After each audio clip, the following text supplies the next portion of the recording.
Hello friends, welcome to global online Kannada. Friends, ಈ ಒಂದು ವಿಡಿಯೋದಲ್ಲಿ ನಾವು NTU UGC ನೆಟ್ 2025 ಹಾಗೂ ಕರ್ನಾಟಕ ಸೆಟ್ 2025ಗಾಗಿ 200+ MCQ ಅನ್ನ teaching and research aptitude paper 1 ಕುರಿತು ಡಿಸ್ಕಷನ್ ಅನ್ನು ಮಾಡ್ತಾ ಇದ್ದೀವಿ. ಸೊ ಯಾರೆಲ್ಲ ವಿದ್ಯಾರ್ಥಿಗಳು NTU UGC ನೆಟ್ ಅಥವಾ KSET 2025ಗೆ ಪ್ರಿಪ್ರೇಷನ್ ಅನ್ನು ಮಾಡ್ತಾ ಇದ್ದೀರಾ, ಗ್ಲೋಬಲ್ ಆನ್ಲೈನ್ ಕನ್ನಡ ವತಿಯಿಂದ ನಾವು paper 1 teaching and research aptitude preparation ಸಲುವಾಗಿ ಕೋರ್ಸನ್ನು ಆರಂಭ ಮಾಡಿದ್ದೀವಿ. ಈ ಒಂದು ಕೋರ್ಸ್ 5/6/2025ರಿಂದ ಆರಂಭವಾಗ್ತಾ ಇದೆ. ಸೊ ಈ ಒಂದು ಕೋರ್ಸ್ನಲ್ಲಿ ನಾವು ಕಂಪ್ಲೀಟ್ ಥಿಯರಿ ಲೆಕ್ಚರ್ಸ್ ಅನ್ನ ಕೊಡ್ತಾ ಇದ್ದೀವಿ, ಕಂಪ್ಲೀಟ್ MCQ ಲೆಕ್ಚರ್ಸ್ ಅನ್ನ ನೀಡ್ತಾ ಇದ್ದೀವಿ, ಎಂಟೈರ್ ಸಿಲೆಬಸ್ ಮೇಲೆ 50 ಮಾಕ್ ಟೆಸ್ಟ್ಗಳನ್ನು ಕೊಡ್ತಾ ಇದ್ದೀವಿ, ನೋಟ್ಸ್ ಅನ್ನ ನೀಡ್ತಾ ಇದ್ದೀವಿ, ಮತ್ತೆ 5000+ MCQ PDF ಅನ್ನು ಕೂಡ ನಿಮಗೆ ನೀಡ್ತಾ ಇದ್ದೀವಿ. ಈ ಮೆಟೀರಿಯಲ್ ಅನ್ನು ಕಂಪ್ಲೀಟ್ ಆಗಿ ಫಾಲೋ ಅಪ್ ಮಾಡಿದ್ದೆ ಅದರಲ್ಲಿ ಪೇಪರ್ 1ಗೆ ಬೇಕಾದ ಕಂಪ್ಲೀಟ್ ತಯಾರಿ ಇಲ್ಲಿ ನಿಮಗೆ ಸಾಧ್ಯವಾಗ್ತಾ ಇದೆ. ಸೊ ಇದರ ಜೊತೆಗೆ ಈ ಒಂದು ಕೋರ್ಸ್ ನಿಮಗೆ ಕೇವಲ 2100ನಲ್ಲಿ ಲಭ್ಯವಿದೆ, ಮತ್ತು ಜೊತೆಗೆ ಇಂಗ್ಲೀಷ್, ಕನ್ನಡ, ಹಿಂದಿ 3 ಲ್ಯಾಂಗ್ವೇಜ್ನಲ್ಲಿ ಒಂದು ಕೋರ್ಸ್ ನಿಮಗೆ ಲಭ್ಯವಾಗ್ತಾ ಇದೆ. ನೀವೇನಾದರೂ NTU UGC ನೆಟ್ ಪೇಪರ್ 1ಗೆ ಜಾಯಿನ್ ಆದರೆ KSETನ ಪೇಪರ್ 1 ಕೋರ್ಸ್ ನಿಮಗೆ ಫ್ರೀಯಾಗಿ ಸಿಗಲಿದೆ. ಸೊ ಜಾಯಿನ್ ಆಗಲು ಈ ನಂಬರ್ಸ್ಗೆ ವಾಟ್ಸಪ್ ಮೆಸೇಜನ್ನು ಮಾಡಿ ಜಾಯಿನ್ ಆಗ್ಬೋದು, ಅಥವಾ ಗ್ಲೋಬಲ್ ಆನ್ಲೈನ್ ಆ್ಯಪನ್ನು ಪ್ಲೇಸ್ಟೋರ್ನಿಂದ ಡೌನ್ಲೋಡ್ ಮಾಡ್ಕೊಳ್ಳಿ, ರಿಜಿಸ್ಟರ್ ಮಾಡಿ. ಇಲ್ಲಿ ಸ್ಟೋರ್ ಅಂತ ಇರುತ್ತೆ, ಸ್ಟೋರ್ನಲ್ಲಿ ನೀವು KSET ಪೇಪರ್ 1 ಅಂತ ಸರ್ಚ್ ಮಾಡಿದರೆ KSETನ ಕೋರ್ಸ್ ಅವೈಲೇಬಲ್ ಆಗುತ್ತೆ. NTU UGC ನೆಟ್ ಪೇಪರ್ 1 ಅಂತ ಸರ್ಚ್ ಮಾಡಿದರೆ ನೆಟ್ನ ಪೇಪರ್ 1 ಕೋರ್ಸ್ ನಿಮಗೆ ಅವೈಲೇಬಲ್ ಆಗುತ್ತೆ. ಅದೇ ರೀತಿ 2 ಎಕ್ಸಾಮಿನೇಷನ್ಗಳಿಗಾಗಿ ಪೇಪರ್ 2ಗೆ ಸಂಬಂಧಪಟ್ಟಂತೆ ನೋಟ್ಸ್ ಆ್ಯಂಡ್ MCQ ಸೆಟ್ ಅನ್ನು ಕೂಡ ಕೊಡ್ತಾ ಇದ್ದೀವಿ ಈ ಕೆಳಗಿನ ಹೇಳಿದ ಎಲ್ಲ ವಿಷಯಗಳ ಮೇಲೆ. ಸೊ ಜಾಯಿನ್ ಆಗಲು ಈ ನಂಬರ್ಸ್ಗೆ ವಾಟ್ಸಪ್ ಮೆಸೇಜನ್ನು ಮಾಡಿ ನೀವು ಜಾಯಿನ್ ಆಗ್ಬೋದು. ಅದೇ ರೀತಿ ಹೆಚ್ಚಿನ ಮಾಹಿತಿಗಾಗಿ ಗ್ಲೋಬಲ್ ಆನ್ಲೈನ್ ಕನ್ನಡ ಅಂತ ಟೆಲಿಗ್ರಾಮ್ ಗ್ರೂಪ್ ಕೂಡ ಇದೆ, ಜಾಯಿನ್ ಆಗಿ. ಸೊ 5/6/2025 ಹೊಸ ಬ್ಯಾಚ್ ಆರಂಭ ಆಗ್ತಾ ಇದೆ, ಈ ಒಂದು ಬ್ಯಾಚನ್ನು ನೀವು ಜಾಯಿನ್ ಆಗ್ಬೋದು. Yes, now let us move to the questions. Question is find the next number in the series. ಕೊಟ್ಟಿರುವ ಒಂದು ಸರಣಿಯಲ್ಲಿ ನೆಕ್ಸ್ಟ್ ಸರಣಿಯನ್ನು ಕಂಡುಹಿಡಬೇಕಾಗಿದೆ. 64, 58, 52, 46. So next number we have to find here.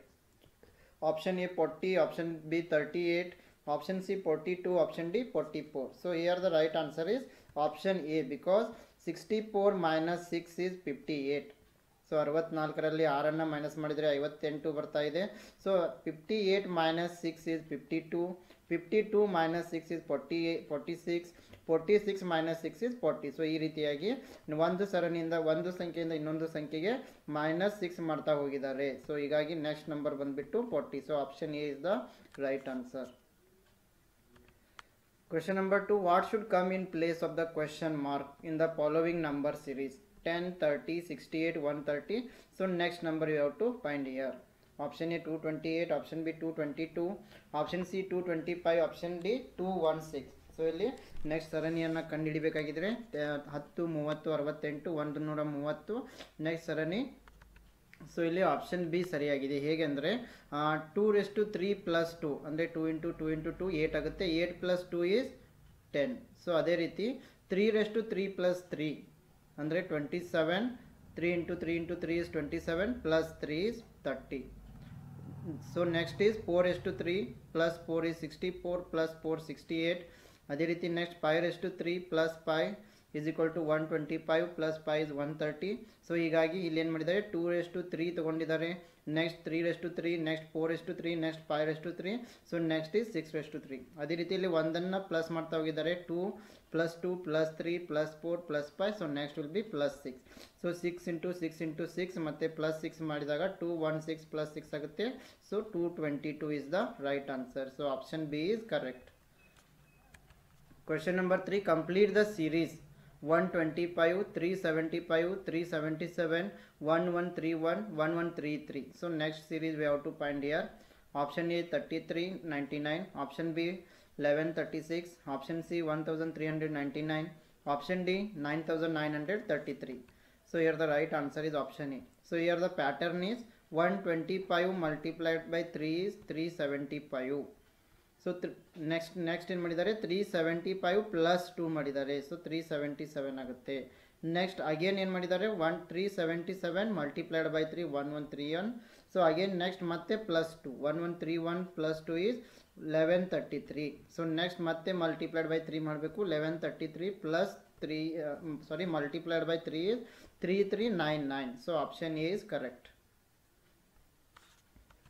Question number 4. In a certain code language, if the word rejection is coded as SGMIH ZPWW, then how is the word mechanic coded in that language?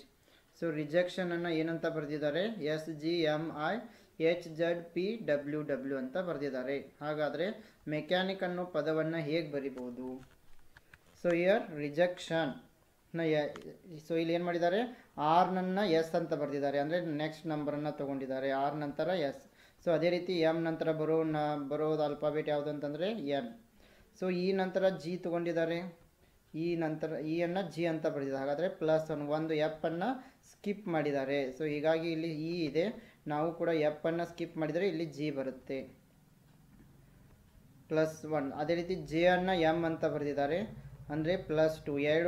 ಎರಡು ಅಲ್ಫಾಬೆಟ್ಸ್ಗಳನ್ನು skip ಮಾಡಲಿಕ್ಕೆ A ಮತ್ತು L ಅನ್ನು skip ಮಾಡಿದ್ದಾರೆ. ಅದೇ ರೀತಿ ನಾವು ಇಲ್ಲಿ C ನಂತರ ಎರಡು ಅಲ್ಫಾಬೆಟನ್ನು ಸ್ಕಿಪ್ ಮಾಡಿದರೆ ಇಲ್ಲಿ ಎಫ್ ಬರ್ತಾ ಇದೆ. ಸೊ ನೆಕ್ಸ್ಟ್ ಬಂದುಬಿಟ್ಟು ಇ ಅನ್ನು ಐ ಅಂತ ಬರೆದಿದ್ದಾರೆ, ಅಂದರೆ 3 ಅಲ್ಫಾಬೆಟ್ಗಳನ್ನು ಇಲ್ಲಿ ಸ್ಕಿಪ್ ಮಾಡಿದ್ದಾರೆ, FGH 3 ಅಲ್ಫಾಬೆಟನ್ನು ಸ್ಕಿಪ್ ಮಾಡಿದ್ದಾರೆ. ಹಾಗಾಗಿ ನಾವು ಎಚ್ ನಂತರ 3 ಅಲ್ಫಾಬೆಟನ್ನು ಸ್ಕಿಪ್ ಮಾಡಿದರೆ IJK ಸ್ಕಿಪ್ ಮಾಡಿದರೆ ಎಲ್ ಬರ್ತಾ ಇದೆ. So NGFL. S. So J ಅನ್ನು ಇ ಅನ್ನು ಐ ಅಂತ ಬರೆದಿದ್ದಾರೆ, ಅಂದರೆ FGH 3 ಅಲ್ಫಾಬೆಟನ್ನು ಸ್ಕಿಪ್ ಮಾಡಿದ್ದಾರೆ. ಸೊ ಹೀಗಾಗಿ ಎಚ್ ನಂತರ 3 ಅಲ್ಫಾಬೆಟನ್ನು ಸ್ಕಿಪ್ ಮಾಡಿದರೆ ಇಲ್ಲಿ ಎಲ್ ಬರ್ತಾ ಇದೆ. IJK ಸ್ಕಿಪ್ ಮಾಡ್ತಾ ಇದ್ದೀವಿ, ಎಲ್ ಬರಿತಾ ಇದ್ದೀವಿ. ನೆಕ್ಸ್ಟ್ ಬಂದುಬಿಟ್ಟು ಸಿ ಅನ್ನು ಎಚ್ ಅಂತ ಬರೆದಿದ್ದಾರೆ, ಸಿ ಅನ್ನು ಎಚ್ ಅಂದರೆ 1 2 3 4 ಅಲ್ಫಾಬೆಟ್ಸನ್ನು ಸ್ಕಿಪ್ ಮಾಡಿದ್ದಾರೆ. ಹಾಗಾಗಿ ಎ ನಂತರ 4 ಅಲ್ಫಾಬೆಟ್ಸನ್ನು ಸ್ಕಿಪ್ ಮಾಡಿದರೆ BCDE ಸ್ಕಿಪ್ ಮಾಡಿದರೆ ಎಫ್ ಬರ್ತಾ ಇದೆ, NGFLF. ಸೊ ಇಲ್ಲಿ ಮುಂದೆ ಮಾಡುವ ಅವಶ್ಯಕತೆ ಇಲ್ಲ, ಇದೇ ರೀತಿ ಪ್ಯಾಟರ್ನನ್ನು ಫಾಲೋ ಮಾಡ್ತಾ ಹೋಗಿದ್ದಾರೆ. ಇಲ್ಲಿ ಆಪ್ಷನ್ ಎ ನಮಗೆ ಸಿಕ್ಬಿಟ್ಟಿದೆ, NGFLF. ಸೊ ಹೀಗಾಗಿ ನಾವು ಆಪ್ಷನ್ ಎ ಕರೆಕ್ಟ್ ಅಂತ ಹೇಳ್ಬೋದು. Question number 5. In a certain code language, if the word partner is coded as OZQSMDQ, then what is the code for the word segment? Partner ಅನ್ನು OZQSMDQ ಅಂತ ಬರೆದಿದ್ದಾರೆ, segment ಅನ್ನು ಏನಂತ ಬರಿಬೋದು? ಸೊ ಇಲ್ಲಿ ನಾವು ಪ್ಯಾಟರ್ನ್ ಅನ್ನು ನೋಡಿದರೆ ಪಿ ಅನ್ನು ಏನಂತ ಬರೆದಿದ್ದಾರೆ, ಓ ಅಂತ ಬರೆದಿದ್ದಾರೆ, ಅಂತಂದರೆ ಅದರ ಹಿಂದಿನ ಅಲ್ಫಾಬೆಟನ್ನು ತೊಗೊಂಡಿದ್ದಾರೆ. ಹಾಗಾಗಿ ಎಸ್ನ ಹಿಂದಿನ ಅಲ್ಫಾಬೆಟ್ ಯಾವುದು, ಆರ್. ಸೊ ಎಸ್ ಅನ್ನು ನಾವು ಆರ್ ಅಂತ ಬರಿತೀವಿ. ನೆಕ್ಸ್ಟ್ ಎನ ಝಡ್ ಅಂತ ಬರೆದಿದ್ದಾರೆ, ಅಂದರೆ ಅದರ ಹಿಂದಿನ ಅಲ್ಫಾಬೆಟ್, ಇಯ ಹಿಂದಿನ ಅಲ್ಫಾಬೆಟ್ ಬಂದುಬಿಟ್ಟು ಡಿ ಆಗುತ್ತೆ. ಸೊ ಇಲ್ಲಿ ಡಿ ಅಂತ ಬರಿತೀವಿ. ಸೊ ಆರ್ನ ಹಿಂದಿನ ಅಲ್ಫಾಬೆಟ್ ಕ್ಯೂ ಇದೆ, ಅದೇ ರೀತಿ ಜಿನ ಹಿಂದಿನ ಅಲ್ಫಾಬೆಟ್ ಎಫ್ ಇದೆ. ಸೊ ಇದೇ ರೀತಿ ಪ್ಯಾಟರ್ನ್ ಫಾಲೋ ಮಾಡ್ತಾ ಹೋಗಿದ್ದಾರೆ. ಎಮ್ನ ಹಿಂದಿನ ಅಲ್ಫಾಬೆಟ್ ಎಲ್, ಇಯ ಹಿಂದಿನ ಅಲ್ಫಾಬೆಟ್ ಡಿ, ಎನ್ನ ಹಿಂದಿನ ಅಲ್ಫಾಬೆಟ್ ಎಮ್, ಟಿನ ಹಿಂದಿನ alphabet S. So RDFLDMS. Option B ಸರಿಯಾಗಿದೆ. Question number 6. Find the missing letters in the following series: SCD TEF UGH-WKL. So ಇಲ್ಲಿ ಏನು ಮಾಡಿದ್ದಾರೆ ಅಂತಂತಂದರೆ S T U, so U ನಂತರ ವಿ ಬರ್ತಾ ಇದೆ. ಸೊ ಮುಂದೆ ಮಾಡುವ ಅವಶ್ಯಕತೆಯೇ ಇಲ್ಲ, ಇಲ್ಲಿ ಆಪ್ಷನಲ್ಲಿ ವಿ ಮಾತ್ರ, ಸಿ ಆಪ್ಷನಲ್ಲಿ ಮಾತ್ರ ವಿ ಇದೆ. ಆದರೂ ನೋಡಿದರೆ ಸಿನ ಇ ಅಂತ ಬರೆದು ಸಿ ಇ ಜಿ ಒಂದು ಅಲ್ಫಾಬೆಟನ್ನು ಸ್ಕಿಪ್ ಮಾಡಿದ್ದಾರೆ, ಎಚ್ ನಂತರ ಒಂದು ಅಲ್ಫಾಬೆಟನ್ನು ಸ್ಕಿಪ್ ಮಾಡಿದರೆ ಐ ಬರ್ತಾ ಇದೆ, IJ. CDEFGH IJ ಈ ರೀತಿ ಇದೆ, CDEFGH ನಂತರ IJ. ಸೊ ಹೀಗಾಗಿ option 7. In a certain code language, length is coded as GVIPGN. Then how will STARTS starts be written in that code language? So ಒಂದು certain code ಲ್ಯಾಂಗ್ವೇಜ್ನಲ್ಲಿ ಲೆಂತನ್ನು JVIPGN ಅಂತ ಬರೆದಿದ್ದಾರೆ, ಅದೇ ರೀತಿ ಸ್ಟಾರ್ಟ್ಸನ್ನು ಯಾವ ರೀತಿ ಬರೀಬೋದು? ಸೊ ಇಲ್ಲಿ ನಾವು ನೋಡಿದರೆ, ಸೊ ಎಲ್ ನಂತರ ಏನು ಬರ್ತಾ ಇದೆ ಅಂತಂದರೆ, ಎಲ್ ನಂತರ ಒಂದು ಅಲ್ಫಾಬೆಟನ್ನು ಸ್ಕಿಪ್ ಮಾಡಿ ಎನ್ ಬರ್ತಾ ಇದೆ. ಸೊ ಅದನ್ನು ಅವರು ಇಲ್ಲಿ ಕೊನೆಗೆ ಬರೆದಿದ್ದಾರೆ. ಸೊ ಎಸ್ ನಂತರ ಒಂದು ಅಲ್ಫಾಬೆಟನ್ನು ಸ್ಕಿಪ್ ಮಾಡಿ ಯು ಬರ್ತಾ ಇದೆ, ಅದನ್ನು ನಾವಿಲ್ಲಿ ಕೊನೆಗೆ ಬರಿತೀವಿ. ಸೊ ಈ ನಂತರ ಒಂದು ಅಲ್ಫಾಬೆಟನ್ನು ಸ್ಕಿಪ್ ಮಾಡಿ ಜಿ ಬರ್ತಾ ಇದೆ. ಸೊ ಅದನ್ನು ಇಲ್ಲಿ ಕೊನೆಯದಿಂದ ಸೆಕೆಂಡ್ ಪ್ಲೇಸ್ನಲ್ಲಿ ಬರೆದಿದ್ದಾರೆ. ಟಿ ನಂತರ ಒಂದು ಅಲ್ಫಾಬೆಟನ್ನು ಸ್ಕಿಪ್ ಮಾಡಿದರೆ ವಿ ಬರ್ತಾ ಇದೆ, ಅದನ್ನು ನಾವಿಲ್ಲಿ ಕೊನೆಯಿಂದ ಸೆಕೆಂಡ್ ಪ್ಲೇಸ್ಗೆ ಬರಿತೀವಿ. ಅದೇ ರೀತಿ ಎನ್ನಿಂದ ಒಂದು ಅಲ್ಫಾಬೆಟನ್ನು ಸ್ಕಿಪ್ ಮಾಡಿ ಪಿ ಬರ್ತಾ ಇದೆ. ಸೊ ಅದೇ ರೀತಿ ಇಲ್ಲಿ ಎ ನಂತರ ಒಂದು ಅಲ್ಫಾಬೆಟನ್ನು ಸ್ಕಿಪ್ ಮಾಡಿದರೆ ಸಿ ಬರ್ತಾ ಇದೆ. ನೆಕ್ಸ್ಟ್ ಬಂದುಬಿಟ್ಟು ಕೊನೆಯದಿಂದ ಬಂದಿದ್ದಾರೆ. ಮತ್ತೆ ಎಚ್ ನಂತರ ಒಂದು ಅಲ್ಫಾಬೆಟನ್ನು ಸ್ಕಿಪ್ ಮಾಡಿ ಜೆ ಬರ್ತಾ ಇದೆ. ಅದೇ ನಂತರ ಇಲ್ಲಿ ಎಸ್ ನಂತರ ಒಂದು ಅಲ್ಫಾಬೆಟನ್ನು ಸ್ಕಿಪ್ ಮಾಡಿದರೆ ಯು ಬರ್ತಾ ಇದೆ. ಟಿ ನಂತರ ಒಂದು ಅಲ್ಫಾಬೆಟ್ ಸ್ಕಿಪ್ ಮಾಡಿ ವಿ ಬರೆದಿದ್ದಾರೆ. ನಾವು ಕೂಡ ಇಲ್ಲಿ ಟಿ ನಂತರ ಒಂದು ಅಲ್ಫಾಬೆಟನ್ನು ಸ್ಕಿಪ್ ಮಾಡಿ ವಿ ಬರಿತೀವಿ. ನೆಕ್ಸ್ಟ್ ಜಿ ನಂತರ ಒಂದು ಅಲ್ಫಾಬೆಟನ್ನು ಸ್ಕಿಪ್ ಮಾಡಿ ಐ ಬರೆದಿದ್ದಾರೆ. ಸೊ ಆರ್ ನಂತರ ಒಂದು ಅಲ್ಫಾಬೆಟನ್ನು ಸ್ಕಿಪ್ ಮಾಡಿದರೆ ಇಲ್ಲಿ ಆರ್ ಎಸ್ ಟಿ ಬರ್ತಾ ಇದೆ. So U V T C V U, option D ಏನಾಗಿದೆ, ಸರಿಯಾಗಿದೆ. Question number 8. In a code language god is written as home, card is written as dose. So what will be written to sons. So ಗೋಡನ್ನು home ಅಂತ ಬರೆದರೆ, ಕಾರ್ಡನ್ನು dose ಅಂತ ಬರೆದರೆ, ಸನ್ಸನ್ನು ಏನಂತ ಬರಿತಾ ಇದ್ದೀವಿ. ಎಸ್ ಹಿಯರ್ ಜಿ ಅನ್ನು ಏನು ಬರೆದಿದ್ದಾರೆ ಇವರು, ಎಚ್ ಅಂತ ಬರೆದಿದ್ದಾರೆ. ಅಂದರೆ ಜಿ ನಂತರ ಎಚ್ ಬರ್ತಾ ಇದೆ, ಹಾಗಾಗಿ ಎಚ್ ಅಂತ ಬರೆದಿದ್ದಾರೆ. ಸಿ ನಂತರ ಡಿ ಬರ್ತಾ ಇದೆ, ಡಿ ಸಿ ಅನ್ನು ಡಿ ಅಂತ ಬರೆದಿದೆ. ಅದೇ ರೀತಿ ಎಸ್ ನಂತರ ಟಿ ಬರುತ್ತೆ, ಟಿ ಅಂತ ಬರಿತೀವಿ. ಓ ಅನ್ನು ಸೇಮ್ ಇಟ್ಟಿದ್ದಾರೆ, ಚೇಂಜ್ ಮಾಡಿಲ್ಲ. ಸೊ ಹೀಗಾಗಿ ಓ ಅನ್ನು ಸೇಮ್ ಇಡ್ತಾ ಇದ್ದೀವಿ. ನೆಕ್ಸ್ಟ್ ಎಲ್ ನಂತರ ಎಮ್ ಬರೆದಿದ್ದಾರೆ, ಆರ್ ನಂತರ ಎಸ್ ಬರೆದಿದ್ದಾರೆ. ಸೊ ಎನ್ ನಂತರ ಮತ್ತೆ ಓ ಬರ್ತಾ ಇದೆ. ಕೊನೆಯದಾಗಿ ಡಿ ನಂತರ ಇ, ಆಮೇಲೆ ಡಿನ ಇ ಅಂತ ಮಾಡಿದ್ದಾರೆ. ನಾವು ಎಸ್ ನಂತರ ಎಸ್ ನೆಕ್ಸ್ಟ್ ಅಲ್ಫಾಬೆಟ್ ಬಂದುಬಿಟ್ಟು ಟಿ. ಸೊ ಹೀಗಾಗಿ ಟಿ ಅಂತ ಬರಿತಾ ಇದ್ದೀವಿ, T double O T. So option B ಏನಾಗಿದೆ, ಸರಿಯಾಗಿದೆ. Question number 9. Find the missing letters and numbers in the following series C2A, E5D, G8G, I11J. So ಇಲ್ಲಿ ಯಾವ ರೀತಿ ಬರೆದಿದ್ದಾರೆ ಅಂತಂತಂದರೆ CEGI ಅಂದರೆ ಒಂದು ಅಲ್ಫಾಬೆಟನ್ನು ಸ್ಕಿಪ್ ಮಾಡ್ತಾ ಹೋಗಿದ್ದಾರೆ. ಸಿ ನಂತರ ಇ ಬರೆದಿದ್ದಾರೆ, ಒಂದು ಅಲ್ಫಾಬೆಟನ್ನು ಸ್ಕಿಪ್ ಮಾಡಿದ್ದಾರೆ. ನಂತರ 2 ಅಲ್ಫಾಬೆಟನ್ನು ಸ್ಕಿಪ್ ಮಾಡಿದ್ದಾರೆ. ಎಫ್ ಅನ್ನು ಸ್ಕಿಪ್ ಮಾಡಿ ಒಂದು ಅಲ್ಫಾಬೆಟನ್ನು ಸ್ಕಿಪ್ ಮಾಡಿ ಜಿ ಮಾಡಿದ್ದಾರೆ. ಮತ್ತೆ ಒಂದು ಅಲ್ಫಾಬೆಟನ್ನು ಸ್ಕಿಪ್ ಮಾಡಿ ಐ, ಮತ್ತೆ ಒಂದು ಅಲ್ಫಾಬೆಟನ್ನು ಸ್ಕಿಪ್ ಮಾಡಿದಾಗ ಕೆ ಬರ್ತಾ ಇದೆ. ಸೊ ಇಲ್ಲಿ ನಾವು ಕೆ ಅಂತ ಬರಿತಾ ಇದ್ದೀವಿ. ನೆಕ್ಸ್ಟ್ ನಂಬರ್ಸ್ ಬಂದುಬಿಟ್ಟು 2 + 3 5, 5 + 3 8, 8 + 11, 8 + 3 11, 11 + 3 is 14. So K 14. ನೆಕ್ಸ್ಟ್ ಬಂದುಬಿಟ್ಟು ಎ ನಂತರ ಡಿ ಅಂತಂದರೆ ಎ ನಂತರ ಡಿ 2 ಅಲ್ಫಾಬೆಟ್ ಸ್ಕಿಪ್ ಮಾಡಿದ್ದಾರೆ. ಡಿ ನಂತರ ಜಿ ಮತ್ತೆ 2 ಅಲ್ಫಾಬೆಟ್ ಸ್ಕಿಪ್ ಮಾಡಿದ್ದಾರೆ. ಜೆ ಮತ್ತೆ 2 ಅಲ್ಫಾಬೆಟ್ ಸ್ಕಿಪ್ ಮಾಡಿದ್ದಾರೆ. ಸೊ ಇಲ್ಲಿ ಮತ್ತೆ 2 ಅಲ್ಫಾಬೆಟ್ ಸ್ಕಿಪ್ ಮಾಡಿದರೆ ಎಮ್ ಬರ್ತಾ ಇದೆ, K 14 M. So option D ಏನಾಗಿ K 14 M. So option A ಏನಾಗಿದೆ ಇಲ್ಲಿ, ಸರಿಯಾಗಿದೆ. Question number 10. Find the odd word among the following arrow, axe, knife, dagger. Yes, here the right answer is arrow. ಇಲ್ಲಿ arrow ಗುಂಪಿಗೆ ಸೇರದ ಪದ ಆಗಿದೆ, ಏಕೆಂದರೆ all except arrow are used while holding hand. Question number 11. Choose the word that is least like the other words in a group. Sheet, cot, spade, pillow. The right answer is option B, because all others are parts of bed. Yes, sheet, spade, pillow, these are the parts of bed. So cot is different here. Question number 12. Choose the word that is least like the other words in a group. Zinc, aluminium, copper, mercury. Yes, here the right answer is option D. Mercury is the right answer, because mercury is the only liquid metal in the group. Question number 13. Find the odd pair of words. So bottle, wine, cup, tea, pitcher, water, racket, shuttle. The correct answer is option D, racket. Shuttle ಇಲ್ಲಿ ಸರಿಯಾದ ಉತ್ತರ ಆಗಿದೆ, ಏಕೆಂದರೆ in all other pairs first is used to contain the second. So ವೈನನ್ನು ಹಾಕಲು bottle use ಮಾಡ್ತಾರೆ, ಟೀಯನ್ನು ಹಾಕಲು ಕಪ್ ಯೂಸ್ ಮಾಡ್ತಾರೆ, ವಾಟರ್ನ ಹಾಕಲು ಪಿಕ್ಚರ್ ಯೂಸ್ ಮಾಡ್ತಾ ಇದ್ದಾರೆ. ಸೊ ಇದು ಗುಂಪಿಗೆ ಸೇರದ ಪದ ಆಗಿದೆ.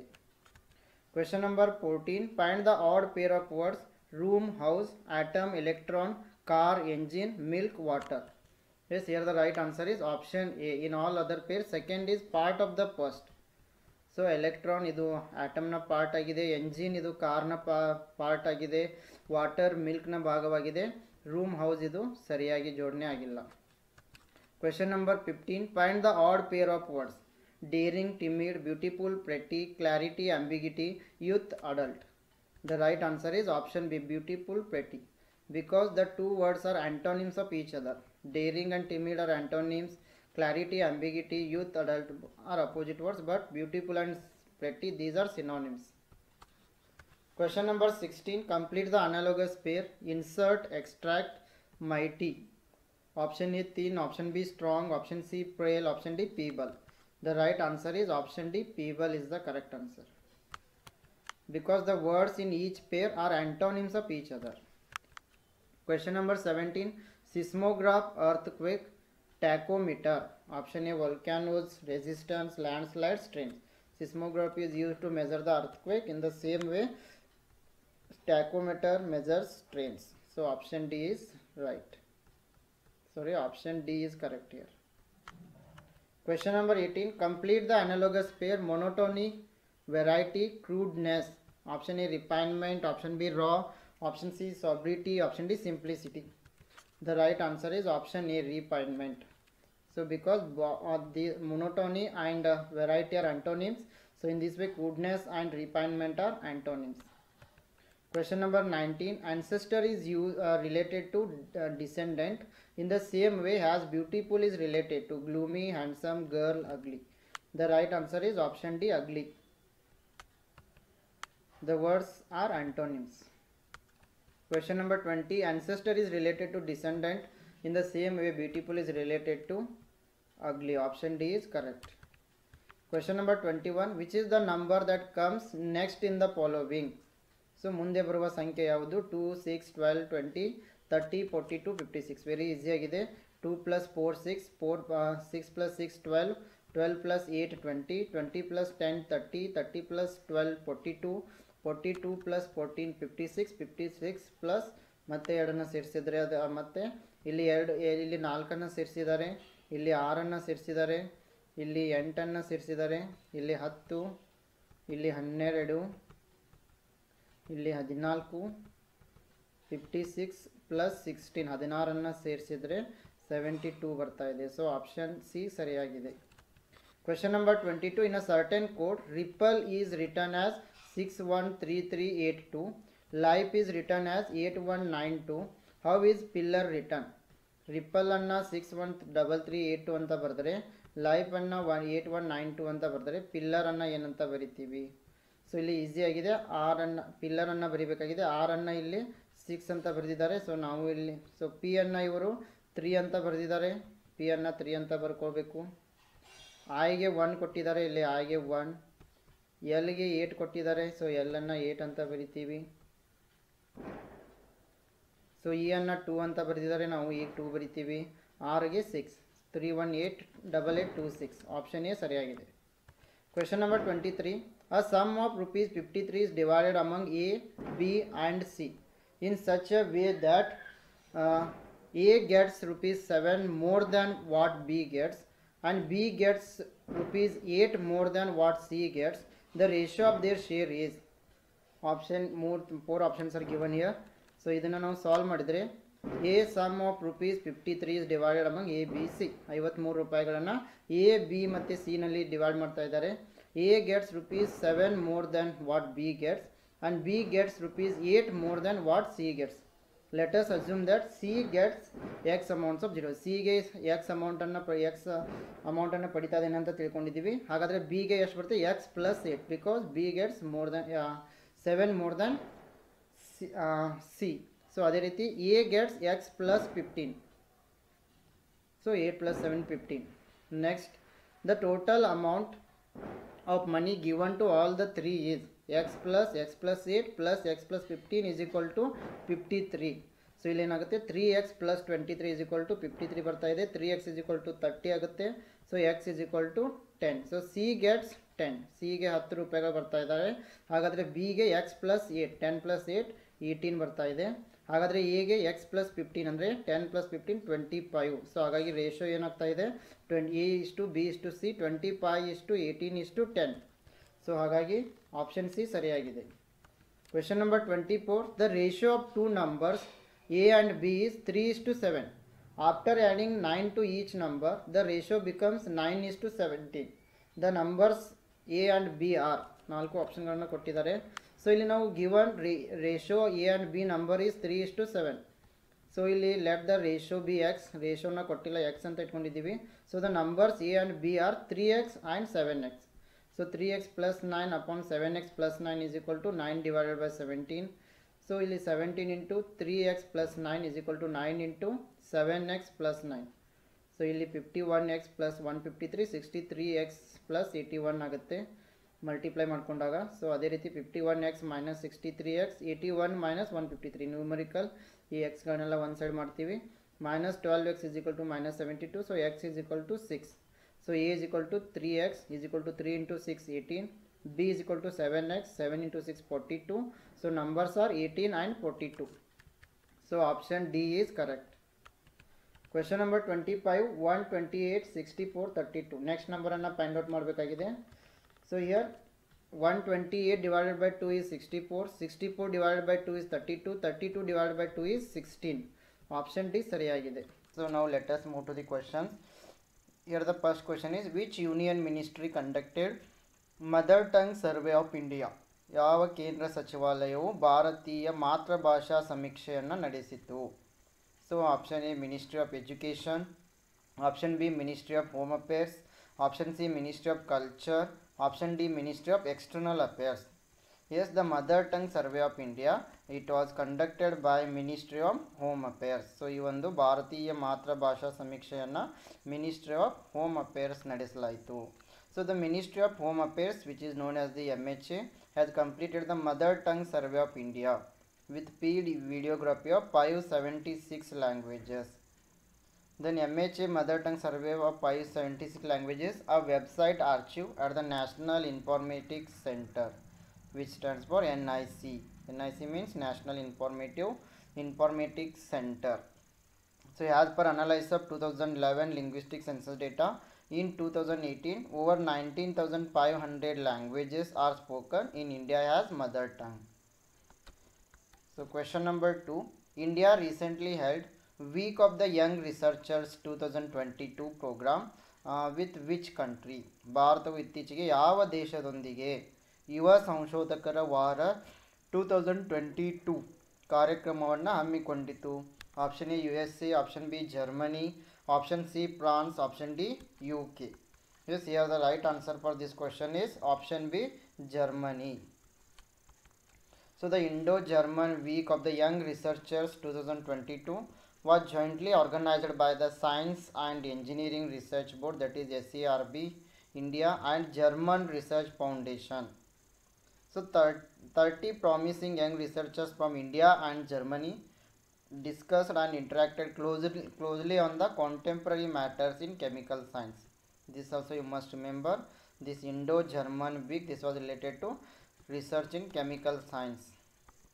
Question number 3. Which union ministry launched the digital payments utsav? ಯಾವ ಕೇಂದ್ರ ಸಚಿವಾಲಯವು ಡಿಜಿಟಲ್ ಪಾವತಿ ಉತ್ಸವವನ್ನು ಪ್ರಾರಂಭಿಸಿದೆ? Option A ministry of finance, option B ministry of electronics and information technology, option C ministry of housing and urban affairs, option D ministry of commerce and industry. Yes, here the right answer for this question is option B, Ministry of Electronics and Information Technology. So Ashwini Vaishnav, Ministry of Electronics and Information Technology, launched a comprehensive campaign plan called Digital Payments Utsav in New Delhi. And this has been planned this year to promote digital payments across the country and to celebrate Azadi Ka Amrit Mahotsav and G20 presidency. Question number 4. Which state recently approved competitive examination ordinance to prevent unfair means in recruitment? ನೇಮಕಾತಿಯಲ್ಲಿ ಅನ್ಯಾಯದ ವಿಧಾನಗಳನ್ನು ತಡೆಗಟ್ಟಲು ಯಾವ ರಾಜ್ಯವು ಇತ್ತೀಚೆಗೆ ಸ್ಪರ್ಧಾತ್ಮಕ ಪರೀಕ್ಷಾ ಸುಗ್ರೀವಾಜ್ಞೆಯನ್ನು ಅನುಮೋದಿಸಿದೆ? Option A Gujarat, option B Bihar, option C Uttarakhand, option D Telangana. Yes, the right answer for this question is option C, Uttarakhand.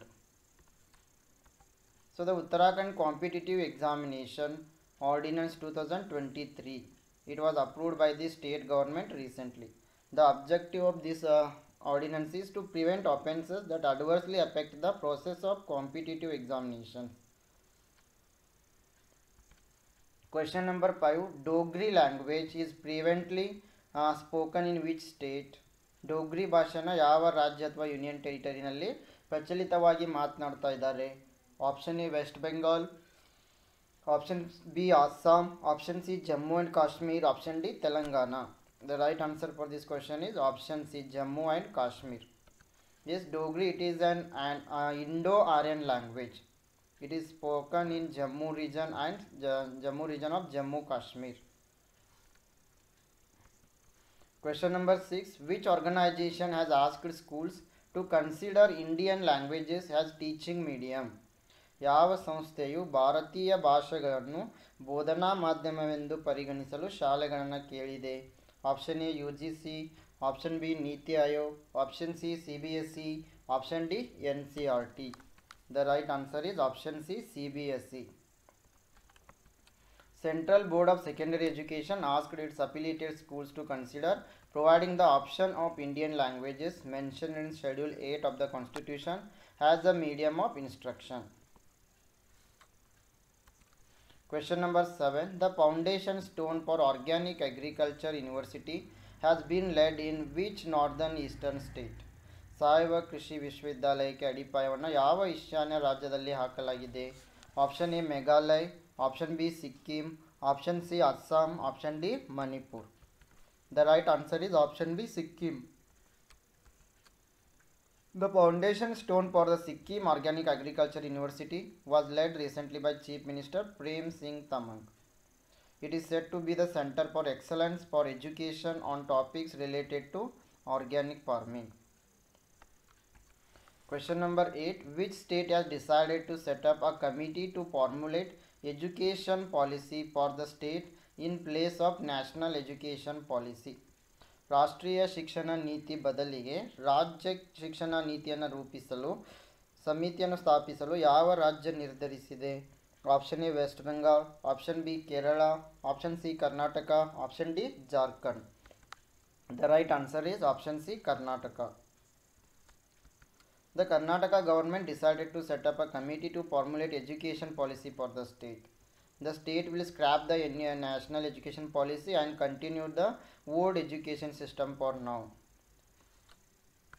Question number 9. What does the Language Diversity Index measure?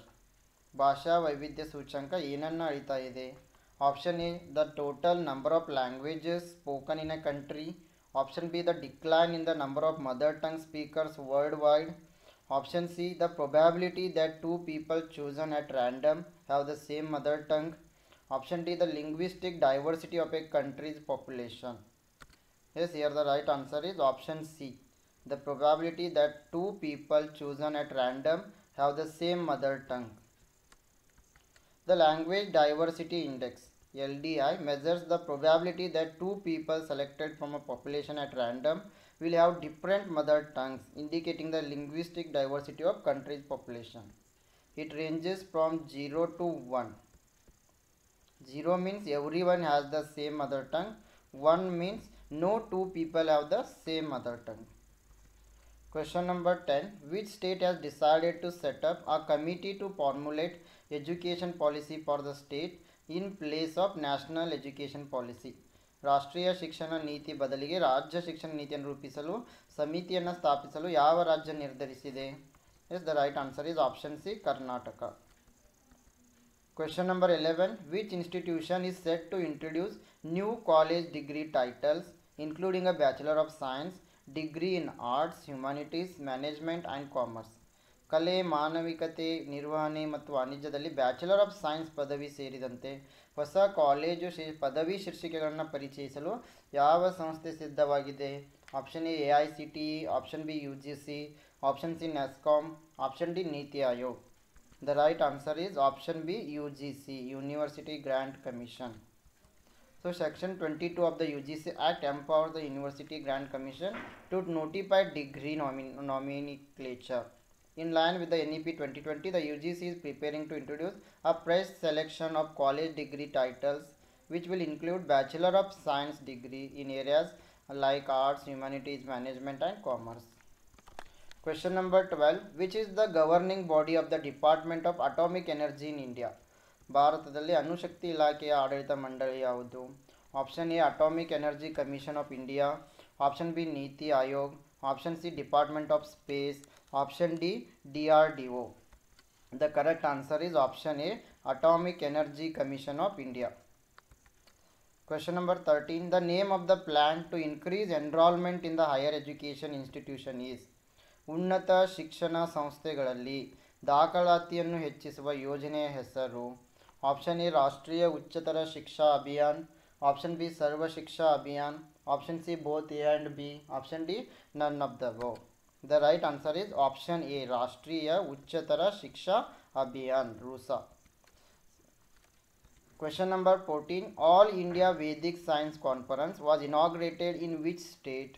ಅಖಿಲ ಭಾರತ ವೇದ ವಿಜ್ಞಾನ ಸಮ್ಮೇಳನವನ್ನು ಯಾವ ರಾಜ್ಯ ಅಥವಾ ಯೂನಿಯನ್ ಟೆರಿಟರಿನಲ್ಲಿ ಉದ್ಘಾಟಿಸಲಾಯಿತು? Option A Maharashtra, option B new Delhi, option C Gujarat, option D Assam. The right answer is option B, New Delhi. The All India Vedic Science Conference, it was inaugurated recently by Lok Sabha Speaker Om Birla. The event held in New Delhi. Question number 15. Which union ministry implements the National Plan for Conservation of Aquatic Ecosystem? ಯಾವ ಕೇಂದ್ರ ಸಚಿವಾಲಯವು national plan for conservation of aquatic ecosystem ಅನ್ನು ಜಾರಿಗೊಳಿಸುತ್ತದೆ? Option A ministry of environment, forest and climate change, option B ministry of home affairs, option C ministry of power, option D ministry of tourism. The right answer is option A, Ministry of Environment, Forest and Climate Change. Ministry of Environment, Forest and Climate Change provided financial assistance to the states or union territories under National Wetland Conservation Program and National Lake Conservation Plan. NWCP and NLCP have been merged into a centrally sponsored scheme, that is National Plan for Conservation of Aquatic Ecosystem. Question number 16. New India Literacy Program will be implemented as which type of scheme? ನವಭಾರತ ಸಾಕ್ಷರತಾ ಕಾರ್ಯಕ್ರಮವನ್ನು ಯಾವ ರೀತಿಯ ಯೋಜನೆಯಾಗಿ ಜಾರಿಗೊಳಿಸಲಾಯಿತು? Option A central sector scheme, option B centrally sponsored scheme, option C core scheme, option D core of the core scheme. The right answer is option B, centrally sponsored scheme. So New India Literacy Program, it is a centrally sponsored scheme launched by the Indian government. It will be implemented over 5 years from 2022-23 to 26-27. Question number 17. The Foundational Literacy and Numeracy Assessment Test is organized under which program? ಯಾವ ಕಾರ್ಯಕ್ರಮದ ಅಡಿಯಲ್ಲಿ foundational literacy ಮತ್ತು ಸಂಖ್ಯಾಶಾಸ್ತ್ರದ ಮೌಲ್ಯಮಾಪನ ಪರೀಕ್ಷೆಯನ್ನು ಆಯೋಜಿಸಲಾಗಿದೆ? Option A Rashtriya Madhyamik Shiksha Abhiyan, option B new India literacy programme, option C scheme of vocational education, option D national merit cum mean scholarship scheme. The right answer is option B, New India Literacy Program. The first Foundational Literacy and Numeracy Assessment Test is organized under Navabharat Saksharata Karyakram, that is New India Literacy Program. The test was held across 10 states and union territories in the country to assess basic reading, writing, numeracy skills of the neo-literates. Question number 18. What is the theme of National Safety Day 2023? ರಾಷ್ಟ್ರೀಯ ಸುರಕ್ಷತಾ ದಿನ 2023ರ theme ಏನು? Option A our aim zero harm, option B our aim zero accident, option C health and safety, option D elimination of occupational hazard. The correct answer is option A, our aim zero harm. The National Safety Day, it is celebrated on March 4 across India. It aims to raise awareness about the importance of health and safety at workplaces and create a culture of safety among the general public. The National Safety Day the establishment of National Safety Council of India 1966. Then it was observed for the first time in 1972. The theme for National Safety Day 2023 was Our Aim Zero Harm. Question number 19. When is the World Meteorological Day is observed? ವಿಶ್ವ ಹವಾಮಾನ ದಿನವನ್ನು ಯಾವಾಗ ಆಚರಿಸಲಾಗ್ತದೆ? March 21, March 23, March 25, March 27. The right answer is option B, March 23. World Meteorological Day, it is observed on March 23. It marks the day when the convention establishing the World Meteorological Organization came into force in 1950. The theme of the World Meteorological Day 2023 is the future of weather, climate and water across generations. Question number 20. Which institution released the Technology and Innovation Report 2023? ಯಾವ ಸಂಸ್ಥೆಯು ತಂತ್ರಜ್ಞಾನ ಮತ್ತು ನಾವೀನ್ಯತೆ ವರದಿ 2023 ಅನ್ನು ಬಿಡುಗಡೆ ಮಾಡಿದೆ? Option A UNICEF, option B UNESCO, option C UNCTAD, option D world economic forum. The right answer is option C UNCTAD. So the Technology and Innovation Report 2023 was recently released by the United Nations Conference on Trade and Development. So the first question is the main objective of formative evaluation. Option A, to find out difficulties in learning. Option B, to enhance students learning. Option C, to promote students to the next class. Option D, to develop cooperation among students. ರಚನಾತ್ಮಕ ಮೌಲ್ಯಮಾಪನದ ಮುಖ್ಯ ಉದ್ದೇಶ ಏನು? Option A ಕಲಿಕೆಯಲ್ಲಿನ ತೊಂದರೆಗಳನ್ನು ಕಂಡುಹಿಡಿಯುವುದು. Option B ವಿದ್ಯಾರ್ಥಿಗಳ ಕಲಿಕೆಯನ್ನು ಹೆಚ್ಚಿಸುವುದು. ಆಪ್ಷನ್ ಸಿ ಮುಂದಿನ ತರಗತಿಗೆ ವಿದ್ಯಾರ್ಥಿಗಳನ್ನು ಉತ್ತೇಜಿಸುವುದು. ಆಪ್ಷನ್ ಡಿ ವಿದ್ಯಾರ್ಥಿಗಳ ನಡುವೆ ಸಹಕಾರವನ್ನು ಅಭಿವೃದ್ಧಿಪಡಿಸುವುದು. Yes the main objective of formative valuation is to enhance the students learning. ವಿದ್ಯಾರ್ಥಿಗಳಲ್ಲಿ ಕಲಿಕೆಯನ್ನು ಹೆಚ್ಚಿಸುವುದು ಈ ಒಂದು ರಚನಾತ್ಮಕ ಮೌಲ್ಯಮಾಪನದ ಉದ್ದೇಶ ಆಗಿರುತ್ತೆ. ಸೊ ಹೀಗಾಗಿ ಆಪ್ಷನ್ ಬಿ ಸರಿಯಾಗಿದೆ. So the goal of formative valuation is to monitor student learning and to provide ongoing feedback that can be used by the instructors to improve their teaching and also by students to improve their learning. So formative evaluation, it is going to identify the strengths and weaknesses and target areas that students need to work and help faculty to recognize where students are struggling and address problems immediately. Question number 2. Which of the following options is not fitting to online teaching concept? So ಕೆಳಗಿನ ಯಾವ ಆಯ್ಕೆಗಳು online ಬೋಧನಾ ಪರಿಕಲ್ಪನೆಗೆ ಹೊಂದಿಕೆಯಾಗುವುದಿಲ್ಲ? Option A Swayamprabha, option B MOOC massive open online course, option C Shodhganga, option D Google Meet. The right answer is option C Shodhganga. It is not fitting for online teaching concept. So ಇದು ಶೋಧಗಂಗಾ, ಇದು online teaching ಕ್ಲಾಸಿಗೆ ಸಂಬಂಧಪಟ್ಟಿಲ್ಲ. So Shodhganga, it is a reservoir of Indian thesis, is a digital repository of thesis and dissertation submitted to the universities in India. So ಯೂನಿವರ್ಸಿಟಿಗೆ submit ಮಾಡುವ ಎಲ್ಲ ಥೀಸಿಸ್ಗಳಾಗಿರ್ಬೋದು, ಡೆಸರ್ಟೇಷನ್ಸ್ಗಳಾಗಿರ್ಬೋದು ಶೋಧಗಂಗಾನಲ್ಲಿ ನಮಗೆ ಸಿಗ್ತವೆ. Question number 3. Which of the following is not true in related to Swayam? Option A, it is a Sanskrit acronym that stands for study webs of active learning for young aspiring minds. Option B, it is an Indian massive open online course platform. Option C, it has been developed jointly by MHRD and UGC. Option D, it is under Digital India to give a coordinated stage and pre-entry to web courses covering all advanced education and skill sector courses. ಸ್ವಯಂಗೆ ಸಂಬಂಧಿಸಿದಂತೆ ಕೆಳಗಿನವುಗಳಲ್ಲಿ ಯಾವುದು ನಿಜ ಅಲ್ಲ? So here the right answer is option C is correct because it has been developed by jointly by MHRD and UGC. This is wrong here. Remaining are correct. ಇದು ಒಂದು ಸ್ವಯಂ ಒಂದು ಸಂಸ್ಕೃತದ ಪದವಾಗಿದ್ದು ಇದು ಮಹತ್ವಾಕಾಂಕ್ಷಿ ಯುವಕರಿಗೆ ಸಕ್ರಿಯ ಕಲಿಕೆ ವೆಬ್ಗಳನ್ನು ನೀಡ್ತಾ ಇದೆ. ಬೃಹತ್ ಒಂದು ಆನ್ಲೈನ್ ಕೋರ್ಸ್ ಆಗಿದೆ. ಎಲ್ಲ ಶಿಕ್ಷಣ ಕೌಶಲ್ಯ ವಲಯದ ಕೋರ್ಸ್ಗಳನ್ನು ಇದು ಒಳಗೊಂಡಿದೆ. ಎಲ್ಲವೂ ಸರಿಯಾಗಿದೆ. ಆಪ್ಷನ್ ಸಿ ಸರಿಯಾಗಿಲ್ಲ. ಇದು MHRD ಮತ್ತು UGC ಇಂದ ಡೆವಲಪ್ ಆಗಿಲ್ಲ. ಬದಲಾಗಿ ಸ್ವಯಂ it is on Indian government massive open online course platform. It provides educational opportunities for vast number of university and college students, and Swayam means self in Sanskrit. It stands for study webs of active learning for young aspiring minds, and whatever courses are available here all are free of cost. And the Swayam initiative, it was launched by MHRD, Ministry of Human Resource Development. Now it is known as the Ministry of Education, and Government of India under Digital India to give a coordinated stage and pre-entry to web courses. Question number 4. Which of the following are game-based learning platforms? ಕೆಳಗಿನವುಗಳಲ್ಲಿ ಯಾವುವು ಆಟ ಆಧಾರಿತ ಕಲಿಕೆಯ ವೇದಿಕೆಗಳಾಗಿವೆ? Kahoot, Socrative, quiz, PG Pathshala, then Edmodo. So the right answer is option B. A, B and C are correct.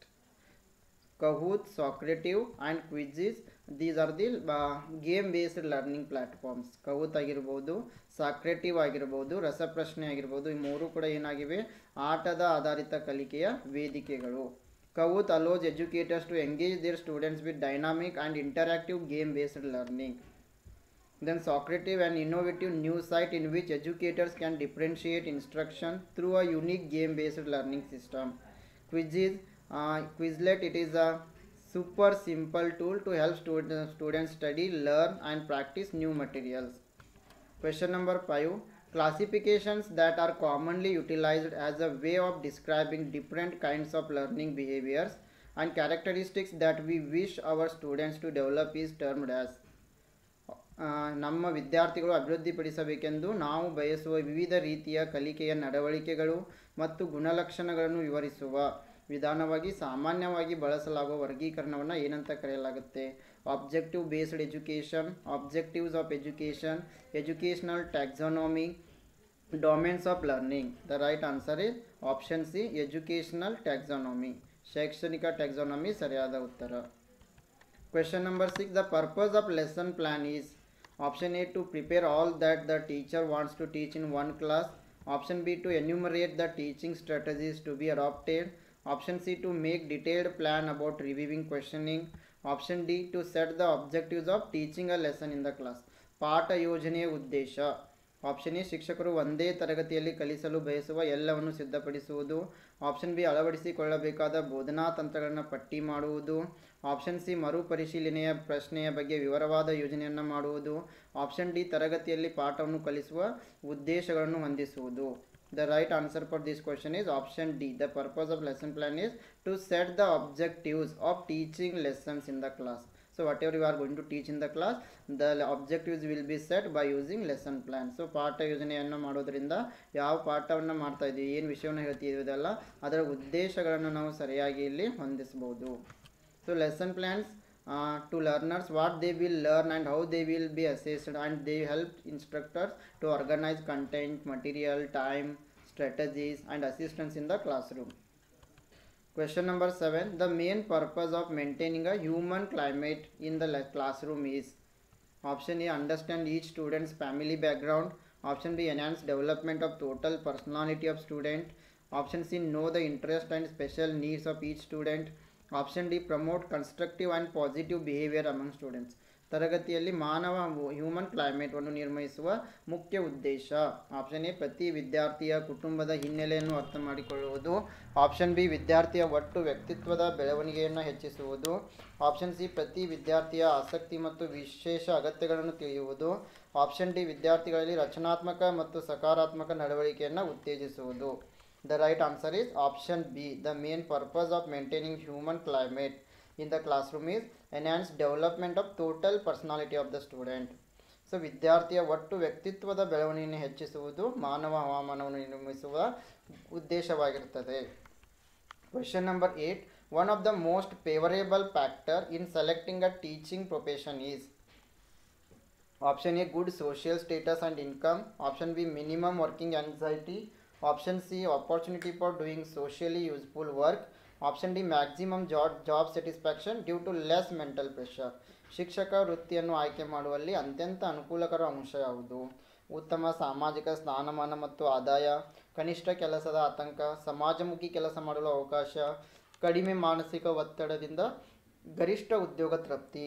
S, the right answer is option C, opportunity for doing socially useful work. So we are going to choose teaching profession. So ಆ ಶಿಕ್ಷಣ ವೃತ್ತಿಯ ಒಂದು ಅನುಕೂಲಕರ ಅಂಶ ಅಂತಂದರೆ ಸಮಾಜಮುಖಿ ಕೆಲಸವನ್ನು ಮಾಡಲು ಇಲ್ಲಿ ಅವಕಾಶ ಇದೆ. Question number 9. Which of the following does not come under the pillars of education? ಈ ಕೆಳಗಿನವುಗಳಲ್ಲಿ ಯಾವುದು ಶಿಕ್ಷಣದ ಸ್ತಂಭಗಳಲ್ಲಿ ಬರುವುದಿಲ್ಲ? Option A learning to do. Option B learning to live together. Option C learning to be. Option D learning to learn. The right answer is option D, learning to learn. Yes, according to UNESCO's learning, the 4 pillars of education are learning to know, learning to do, learning to live together and learning to be. Question number 10. Arrange the following according to the year which the report was implemented. ವರದಿಯನ್ನು ಕಾರ್ಯಗತಗೊಳಿಸಿದ ವರ್ಷಕ್ಕೆ ಅನುಗುಣವಾಗಿ ಕೆಳಗಿನವುಗಳನ್ನು ಜೋಡಿಸಿ. Sargent report, Mudaliar commission report, university education commission, Yashpal committee. The right answer is option C here. First one is Sargent report, then next one is University Education Commission, then Mudaliar Commission report, then at the end Yashpal Committee report. Question number 11.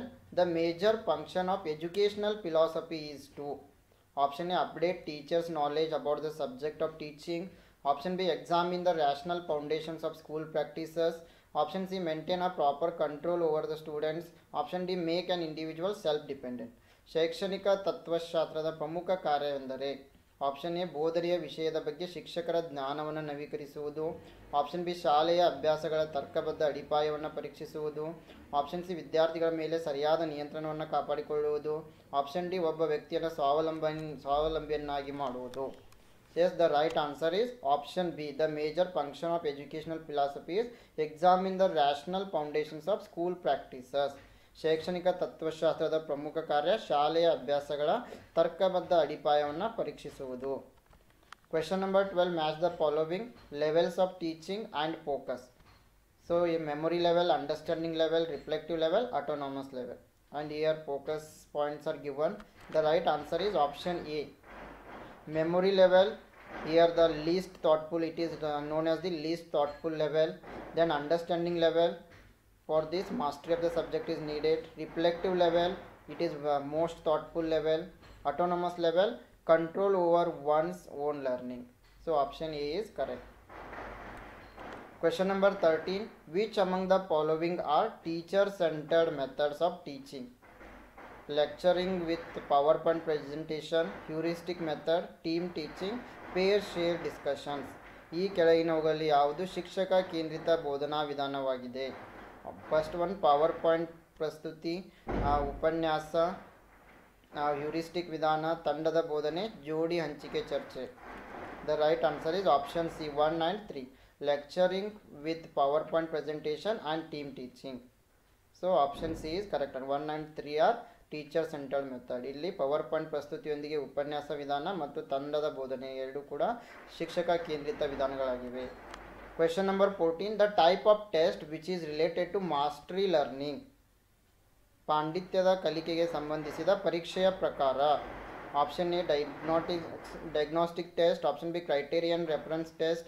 Option C, norm reference test. Option D, achievement test. The right answer is option B, criterion reference test. ಮಾನದಂಡ ಉಲ್ಲೇಖಿತ ಪರೀಕ್ಷೆ. So criterion reference tests and assessment are designed to measure students' performance against a fixed set of predetermined criteria or learning standards. And a criterion reference test, it is a style of test that uses test scores to generate a statement about the behavior that can be expected of a person with that score. Question number 15. NEP 2020 has introduced the term ABC, which stands for. NEP 2020 ABC ಎಂಬ ಪದವನ್ನು ಪರಿಚಯಿಸಿದೆ. ABC ಅಂತಂದರೆ option A, assessment based on credits.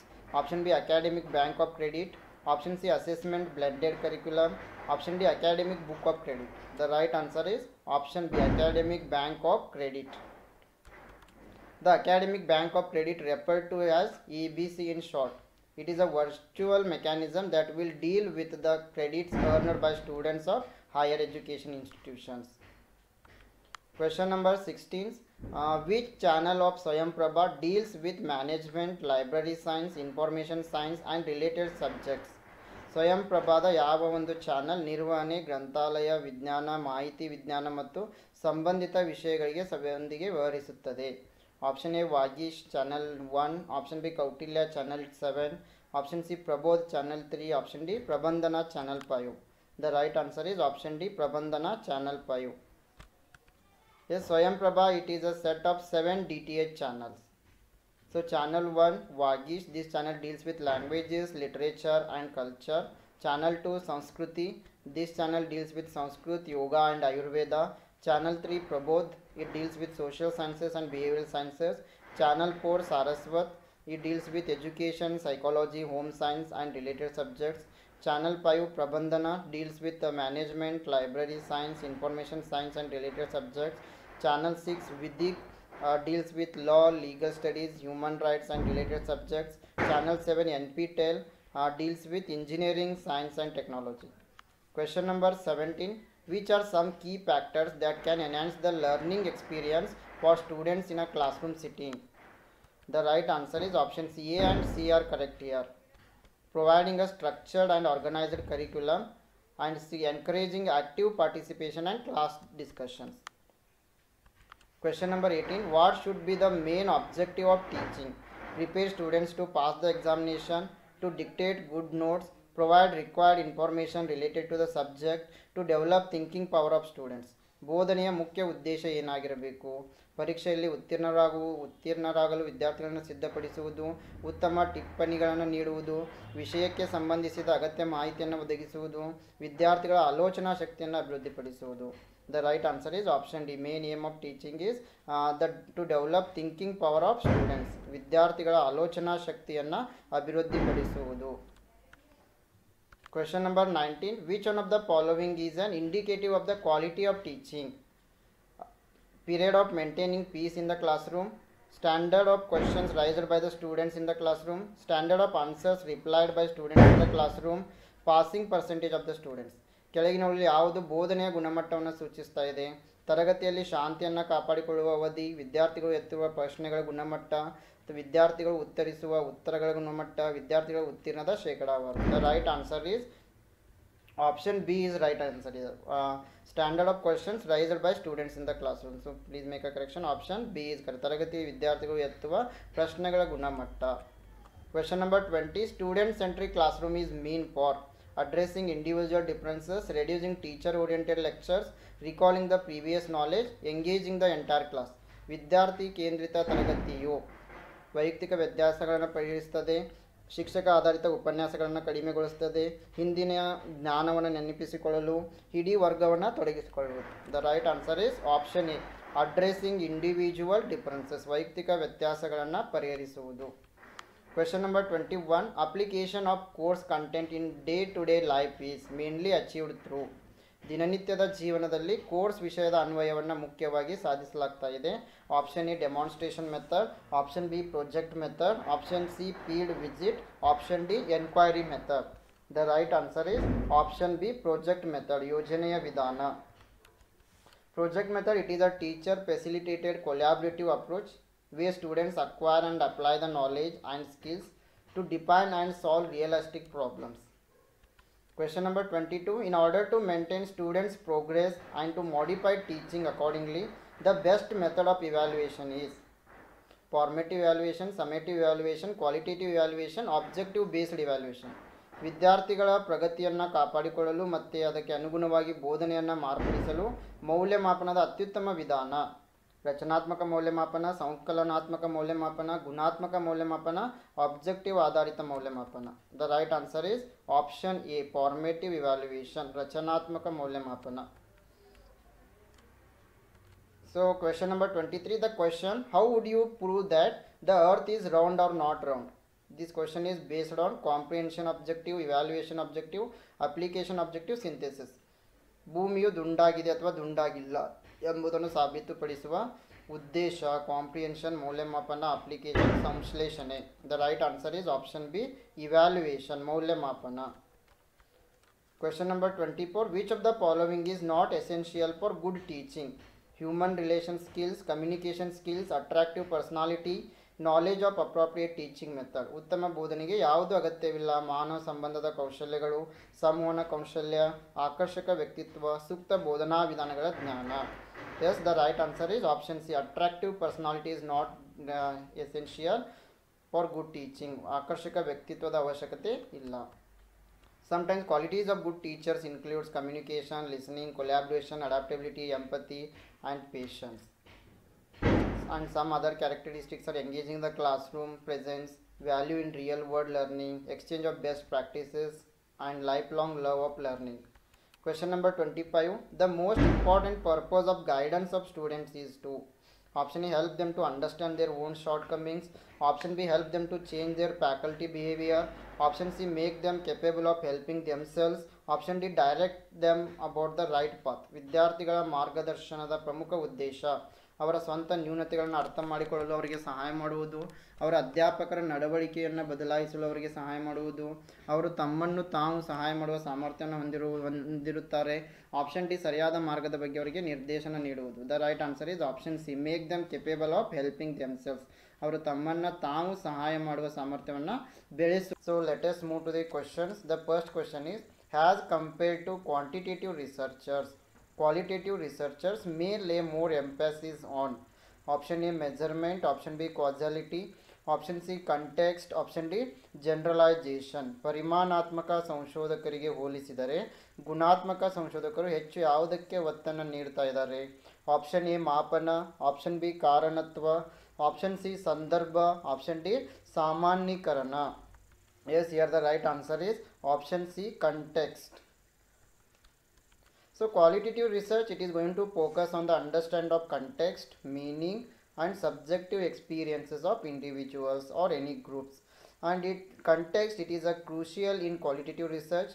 It is going to help the researchers to interpret and analyze the data within a specific environment. Question number 2, converting a question into a researchable problem. It is called solution, examination, problem formulation, problem solving. ಪ್ರಶ್ನೆಯನ್ನು ಸಂಶೋಧಿಸಬಹುದಾದ ಸಮಸ್ಯೆಯಾಗಿ ಪರಿವರ್ತಿಸುವುದನ್ನು ಏನಂತ ಕರಿತಾ ಇದ್ದೀವಿ? ಪರಿಹಾರ, ಪರೀಕ್ಷೆ, ಸಮಸ್ಯೆಯ ಸೂತ್ರೀಕರಣ, ಸಮಸ್ಯೆಯ ಪರಿಹಾರ. Yes, here the right answer is option C, problem formulation. Is converting a question into researchable problem, it is known as the problem formulation. So ಪ್ರಶ್ನೆಯನ್ನು ನಾವು ಸಂಶೋಧನಾ ಸಮಸ್ಯೆಯನ್ನಾಗಿ ಪರಿವರ್ತಿಸುವ ಒಂದು ಕಾರ್ಯಕ್ಕೆ ಸಮಸ್ಯೆಯ ಸೂತ್ರೀಕರಣ ಅಂತ ಕರಿತಾ ಇದ್ದೀವಿ. So problem formulation, it is the process of defining the scope of a problem, formulating one or more specific questions about it, and establishing the assessment methods needed to address the questions. Question number 3, social science research begins and ends with observation. It is stated by. ಸಮಾಜ ವಿಜ್ಞಾನದ ಸಂಶೋಧನೆಯು ವೀಕ್ಷಣೆಯೊಂದಿಗೆ ಪ್ರಾರಂಭವಾಗುತ್ತದೆ ಮತ್ತು ಕೊನೆಗೊಳ್ಳುತ್ತದೆ. ಇದನ್ನು ಯಾರು ನೀಡಿದ್ದಾರೆ? Option A P V Young, option B Sidney Webb, option C Kaplan, option D Rose. Yes, this statement is given by Sidney Webb. So option B is correct. ಈ ಒಂದು ಸ್ಟೇಟ್ಮೆಂಟನ್ನು ಸಿಡ್ನಿ ವೆಬ್ ಎಂಬುವರು ನೀಡಿದ್ದಾರೆ. Question number 4, interview with a detailed standardized schedule is called clinical interview, structural interview, group interview, direct interview. ವಿವರವಾದ ಪ್ರಮಾಣಿತ ವೇಳಾಪಟ್ಟಿಯೊಂದಿಗೆ ಸಂದರ್ಶನವನ್ನು ಏನಂತ ಕರಿತಾ ಇದ್ದೀವಿ?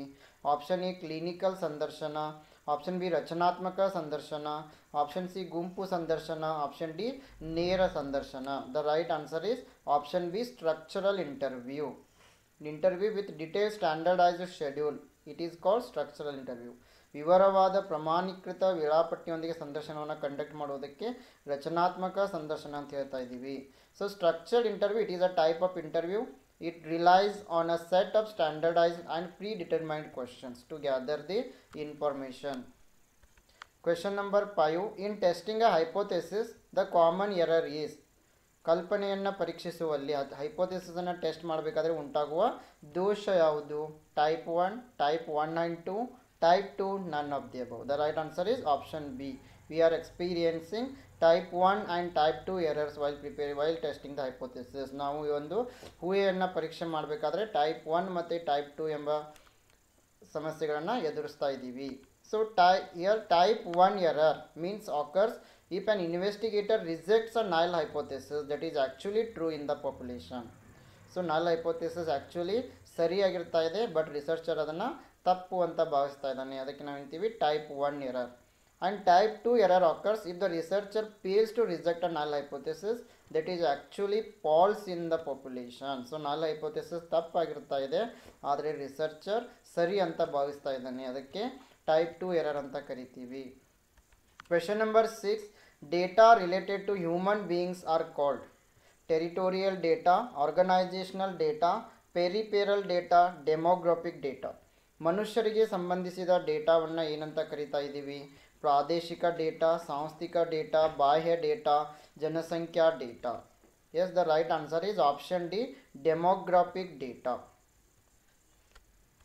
Demographic data can come in many forms, but most often it is described in the distribution of characteristics found in populations such as age, gender, marital status, household structure, income, wealth, education, religion, and so on. Question number 7. The report submitted when there is a time lag between data collection and presentation of result. It is called thesis, interim report, summary report, article. Data ಸಂಗ್ರಹಣೆ ಮತ್ತು ಸಮಯದ ವಿಳಂಬದ ನಡುವೆ ಇದ್ದಾಗ ಸಲ್ಲಿಸಿದ ವರದಿಯ ಫಲಿತಾಂಶದ ಪ್ರಸ್ತುತಿಯನ್ನು ಏನಂತ ಕರಿತಾ ಇದ್ದೀವಿ? ಆಪ್ಷನ್ ಎ ಪ್ರಬಂಧ, ಆಪ್ಷನ್ ಬಿ ಮಧ್ಯಂತರ ವರದಿ, ಆಪ್ಷನ್ ಸಿ ಸಾರಾಂಶ ವರದಿ, ಆಪ್ಷನ್ ಡಿ ಲೇಖನ.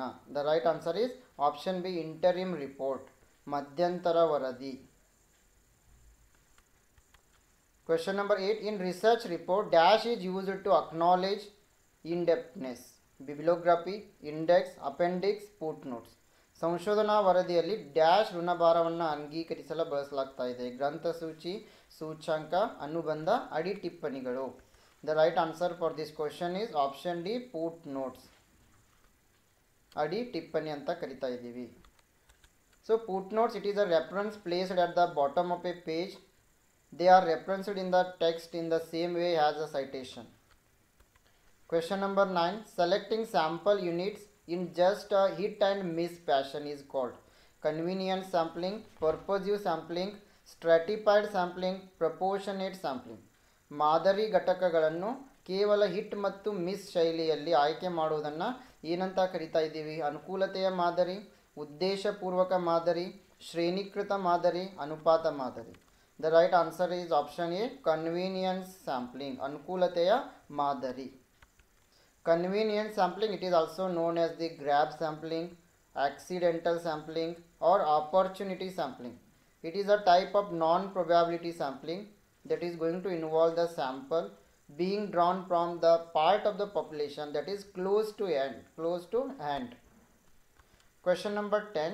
A technique of building up a list or a sample of a special population by using an initial set of members as informants is called quota sampling, convenience sampling, snowball sampling, purposive sampling.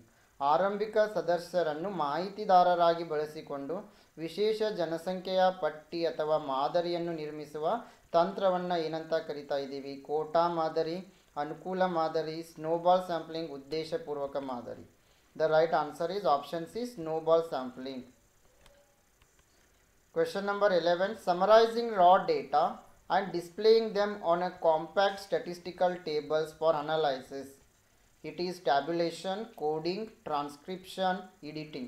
ಕಚ್ಚಾ ದತ್ತಾಂಶಗಳನ್ನು ಸಂಕ್ಷಿಪ್ತಗೊಳಿಸುವುದು ಮತ್ತು ವಿಶ್ಲೇಷಣೆಗಾಗಿ compact ಸಂಖ್ಯಾಶಾಸ್ತ್ರೀಯ ಕೋಷ್ಟಕಗಳನ್ನು ಪ್ರದರ್ಶಿಸುವುದಕ್ಕೆ ಏನಂತ ಕರಿತಾ ಇದ್ದೀವಿ? Tabulation, coding, ಪ್ರತಿಲೇಖನ, ಸಂಪಾದನೆ. The right answer is option A, tabulation. Question number 12. Propositions which describe the characteristics are dash hypothesis. Option A, descriptive hypothesis. Option B, imaginative hypothesis. Option C, relational hypothesis. Option D, variable hypothesis. ಗುಣಲಕ್ಷಣಗಳನ್ನು ವಿವರಿಸುವ ಪ್ರಸ್ತಾಪಗಳನ್ನು dash ಕಲ್ಪನೆಗಳು ಅಂತ ಹೇಳ್ತಾ ಇದ್ದೀವಿ. ವಿವರಣಾತ್ಮಕ, ಕಾಲ್ಪನಿಕ, ಸಂಬಂಧಿತ, variable. The right answer is option A, descriptive hypothesis. ವಿವರಣಾತ್ಮಕ ಊಹೆ ಅಥವಾ ಕಲ್ಪನೆ. So descriptive hypothesis is going to present the existence, size, type and distribution of variables. The descriptive hypothesis, it contains only one variable. It does not present the relationship between or among the variables. Question number 13. A hypothesis which develops while planning the research is null hypothesis, working hypothesis, relational hypothesis, descriptive hypothesis. ಸಂಶೋಧನೆಯನ್ನು ಯೋಜಿಸುವಾಗ ಅಭಿವೃದ್ಧಿಗೊಳ್ಳುವ ಒಂದು ಕಲ್ಪನೆ, ಶೂನ್ಯ ಕಲ್ಪನೆ, ಕಾರ್ಯಕ್ರಮ ಕಲ್ಪನೆ, ಸಂಬಂಧಿತ ಕಲ್ಪನೆ, ವಿವರಣಾತ್ಮಕ ಕಲ್ಪನೆ. The right answer is option B, working hypothesis. A working hypothesis, it is a hypothesis that is provisionally accepted as a basis for further research. Question number 14. Identifying causes of a problem and possible solution to a problem is field study, diagnostic study, action study, pilot study. ಸಮಸ್ಯೆಯ ಕಾರಣಗಳನ್ನು ಗುರುತಿಸುವುದು ಮತ್ತು ಸಮಸ್ಯೆಗಳಿಗೆ ಸಂಭವನೀಯ ಪರಿಹಾರವನ್ನು ಕಂಡುಹಿಡಿಯೋದಕ್ಕೆ ಏನಂತ ಕರಿತಾ ಇದ್ದೀವಿ? ಕ್ಷೇತ್ರ ಅಧ್ಯಯನ, ರೋಗ ನಿರ್ಣಯ ಅಧ್ಯಯನ, ಕ್ರಿಯೆಯ ಅಧ್ಯಯನ, ಪೈಲಟ್ ಅಧ್ಯಯನ. The right answer is option B, diagnostic study. Question number 15. Sampling which provides for a non-zero chance of selection is probability sampling, non-probability sampling, multiple choice analysis. ಗೊತ್ತಿರುವ ಶೂನ್ಯವಲ್ಲದ ಆಯ್ಕೆಯ ಅವಕಾಶವನ್ನು ಒದಗಿಸುವ ಮಾದರಿ, ಸಂಭವನೀಯತೆಯ ಮಾದರಿ, ಸಂಭವನೀಯತೆಯಲ್ಲದ ಮಾದರಿ, ಬಹು ಆಯ್ಕೆ ಮಾದರಿ, ವಿಶ್ಲೇಷಣೆಯ ಮಾದರಿ. The right answer is option A, probability sampling, ಸಂಭವನೀಯತೆಯ ಮಾದರಿ. Probability sampling refers to the selection of a sample from a population when the selection is based on the principle of randomization. So that is random selection or by chance. It is more complex, more time consuming and also more costly. Question number 16. An example of probability sampling is quota sampling, snowball sampling, purposive sampling, lottery method. ಸಂಭವನೀಯತೆಯ ಮಾದರಿಯ ಒಂದು ಉದಾಹರಣೆ ಕೋಟಾ ಮಾದರಿ, snowball ಮಾದರಿ, ಉದ್ದೇಶಪೂರ್ವಕ ಮಾದರಿ, lottery ವಿಧಾನ. The right answer is option D, lottery method. Lottery ವಿಧಾನ ಸರಿಯಾಗಿದೆ. Question number 17. An example of non personal method of data collection is interview, group interview, schedule, telephone interview. Data ಸಂಗ್ರಹಣೆಯ ವೈಯಕ್ತಿಕವಲ್ಲದ ವಿಧಾನದ ಉದಾಹರಣೆ ಸಂದರ್ಶನ, ಗುಂಪು ಸಂದರ್ಶನ, ವೇಳಾಪಟ್ಟಿ, ದೂರವಾಣಿ ಸಂದರ್ಶನ. The right answer is option D, telephone interview. ದೂರವಾಣಿ ಸಂದರ್ಶನ ಸರಿಯಾಗಿದೆ. Question number 18. Research related to abstract ideas or concepts is empirical research, conceptual research, quantitative research, qualitative research. ಅಮೂರ್ತ ವಿಚಾರಗಳು ಅಥವಾ ಪರಿಕಲ್ಪನೆಗಳಿಗೆ ಸಂಬಂಧಿಸಿದ ಸಂಶೋಧನೆ, ಪ್ರಾಯೋಗಿಕ ಸಂಶೋಧನೆ, ಪರಿಕಲ್ಪನಾ ಸಂಶೋಧನೆ, ಪರಿಮಾಣಾತ್ಮಕ ಸಂಶೋಧನೆ, ಗುಣಾತ್ಮಕ ಸಂಶೋಧನೆ. The right answer is option B, conceptual research. ಪರಿಕಲ್ಪನಾ ಸಂಶೋಧನೆ ಸರಿಯಾಗಿದೆ. It is related to abstract ideas or concepts. ಈ ಒಂದು ಪರಿಕಲ್ಪನಾ ಸಂಶೋಧನೆ ಇದು ವಿಚಾರಗಳಿಗೆ, ಪರಿಕಲ್ಪನೆಗಳಿಗೆ ಸಂಬಂಧಿಸಿದೆ. It is defined as methodology wherein research is conducted by observing and analyzing already present information on a given topic. It doesn't involve conducting any practical experiments. It is related to only present ideas. Question number 19. A research which follows case study method is called clinical or diagnostic, casual, analytical, qualitative. Case study ವಿಧಾನವನ್ನು ಅನುಸರಿಸುವ ಸಂಶೋಧನೆಯನ್ನು ಏನಂತ ಕರಿತಾ ಇದ್ದೀವಿ? Clinical ಅಥವಾ diagnostic, ಕಾರಣ, ವಿಶ್ಲೇಷಣಾತ್ಮಕ, ಗುಣಾತ್ಮಕ. The right answer is option A, clinical or diagnostic. Question number 20. Research through experiment and observation is called clinical research, experimental research, laboratory research, empirical research. ಪ್ರಯೋಗ ಮತ್ತು ವೀಕ್ಷಣೆಯ ಮೂಲಕ ಸಂಶೋಧನೆಯನ್ನು ಏನಂತ ಕರಿತಾ ಇದ್ದೀವಿ? ಕ್ಲಿನಿಕಲ್ ಸಂಶೋಧನೆ, ಪ್ರಾಯೋಗಿಕ ಸಂಶೋಧನೆ, ಪ್ರಯೋಗಾಲಯ ಸಂಶೋಧನೆ, ಪ್ರಾಯೋಗಿಕ ಸಂಶೋಧನೆ. The right answer is option D, empirical research. Research through experiment and observation, it is known as the empirical research. So empirical research, it is the research that is based on observation and measurement of phenomena as directly experienced by the researcher. Question number 21. 9 years old children are taller than 7 years old ones. It is an example of 9 ವರ್ಷ ವಯಸ್ಸಿನ ಮಕ್ಕಳು 7 ವರ್ಷ ವಯಸ್ಸಿನ ಮಕ್ಕಳಿಗಿಂತ ಎತ್ತರವಾಗಿದ್ದಾರೆ. ಇದು ಒಂದು ಉದಾಹರಣೆಯಾಗಿದೆ. Vertical studies, cross sectional studies, case studies, experimental studies. The right answer is option B, cross sectional studies. In cross-sectional studies, population of various ages, sex or religions is taken and their attributes are collected. Question number 22. All causes non-sampling errors except faulty tools of measurement, inadequate sample, non-response, defect in data collection. ಯಾವುದನ್ನು ಹೊರತುಪಡಿಸಿ ಎಲ್ಲ ಮಾದರಿಯ ದೋಷಗಳನ್ನು ಉಂಟು ಮಾಡ್ತಾ ಇದೆ? ಮಾಪನದ ದೋಷಯುಕ್ತ ಉಪಕರಣಗಳು, ಅಸಮರ್ಪಕ ಮಾದರಿ, ಪ್ರತಿಕ್ರಿಯೆ ಇಲ್ಲ, ಡೇಟಾ ಸಂಗ್ರಹಣೆಯಲ್ಲಿ ದೋಷ. The right answer is inadequate sample causes non-sampling errors. ಅಸಮರ್ಪಕ ಮಾದರಿ ಏನು ಮಾಡ್ತಾ ಇದೆ? ಈ ಒಂದು ದತ್ತಾಂಶಗಳ ಸಂಗ್ರಹಣೆಯಲ್ಲಿ ದೋಷವನ್ನು ಉಂಟು ಮಾಡ್ತಾ ಇದೆ. Question number 23. If you are doing experiment on a large group of sample, which method of controlling will you adopt? Matching, randomization, elimination and matching both elimination. ನೀವು ಮಾದರಿಯ ದೊಡ್ಡ ಗುಂಪಿನ ಮೇಲೆ ಪ್ರಯೋಗ ಮಾಡ್ತಾ ಇದ್ದರೆ ನೀವು ಯಾವ ನಿಯಂತ್ರಣ ವಿಧಾನವನ್ನು ಅಳವಡಿಸ್ಕೊಳ್ತೀರಿ? ಹೊಂದಾಣಿಕೆ, ಯಾದೃಚ್ಛಿಕತೆ, ಎಲಿಮಿನೇಷನ್ ಮತ್ತು ಹೊಂದಾಣಿಕೆ ಎರಡೂ ನಿರ್ಮೂಲನೆ. The right answer is option B, randomisation. ಯಾದೃಚ್ಛಿಕತೆ ಏನಾಗಿದೆ ಇಲ್ಲಿ? ಸರಿಯಾಗಿದೆ. Question number 24. Validity of a research can be improved by eliminating extraneous factors, taking the true representative sample of the population, both of the above measures, none of these. ಸಂಶೋಧನೆಯ ಸಿಂಧುತ್ವವನ್ನು ಯಾವುದರಿಂದ ಸುಧಾರಿಸಬಹುದು? ಬಾಹ್ಯ ಅಂಶಗಳನ್ನು ತೆಗೆದುಹಾಕುವುದರ ಮೂಲಕ, ಜನಸಂಖ್ಯೆಯ ನಿಜವಾದ ಪ್ರತಿನಿಧಿ ಮಾದರಿಯನ್ನು ತೆಗೆದುಕೊಳ್ಳುವ ಮೂಲಕ, ಮೇಲಿನ ಎರಡು ಇವುಗಳಲ್ಲಿ ಯಾವುದೂ ಅಲ್ಲ. The right answer is option C, both of the above measures. By eliminating extraneous factors and also taking true representative sample, we can improve the validity of the research. ಬಾಹ್ಯ ಅಂಶಗಳನ್ನು ತೆಗೆಯುವುದರ ಮೂಲಕ ಮತ್ತು ನಿಜವಾದ ಜನಸಂಖ್ಯೆ ನಿಜವಾದ ಮಾದರಿಯನ್ನು ತೆಗೆದುಕೊಳ್ಳುವ ಮೂಲಕ ಸಂಶೋಧನೆಯ ಸಿಂಧುತ್ವವನ್ನು ಸುಧಾರಣೆ ಮಾಡಬಹುದು. Question number 25. An important practical issue to consider while designing a research project is: Option A, an interesting theoretical perspective. Option B, add to knowledge of researcher only. Option C, availability of time and other resources. Option D, none of the above. ಸಂಶೋಧನಾ ಯೋಜನೆಯನ್ನು ವಿನ್ಯಾಸಗೊಳಿಸುವಾಗ ಪರಿಗಣಿಸಬೇಕಾದ ಪ್ರಮುಖ ಪ್ರಾಯೋಗಿಕ ಸಮಸ್ಯೆ. Option A, ಆಸಕ್ತಿದಾಯಕ ಸೈದ್ಧಾಂತಿಕ ದೃಷ್ಟಿಕೋನ. Option B, ಸಂಶೋಧಕರ ಜ್ಞಾನಕ್ಕೆ ಮಾತ್ರ ಸೇರಿಸಿ. ಆಪ್ಷನ್ ಸಿ, ಸಮಯ ಮತ್ತು ಇತರ ಸಂಪನ್ಮೂಲಗಳ ಲಭ್ಯತೆ. ಆಪ್ಷನ್ ಡಿ, ಮೇಲಿನ ಯಾವುದೂ ಅಲ್ಲ. Yes, here the right answer for this question is option C, availability of time and other resources. ಸಮಯ ಮತ್ತು ಇತರ ಸಂಪನ್ಮೂಲಗಳ ಲಭ್ಯತೆ. Yes, I wish all the best to all. Thank you.